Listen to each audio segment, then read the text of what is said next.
Hello everyone. Today we talk about how to pick the app of ChatGPT.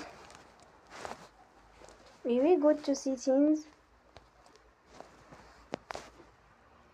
Then we click on apps.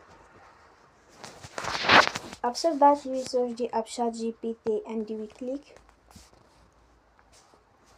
Then you will on for stop.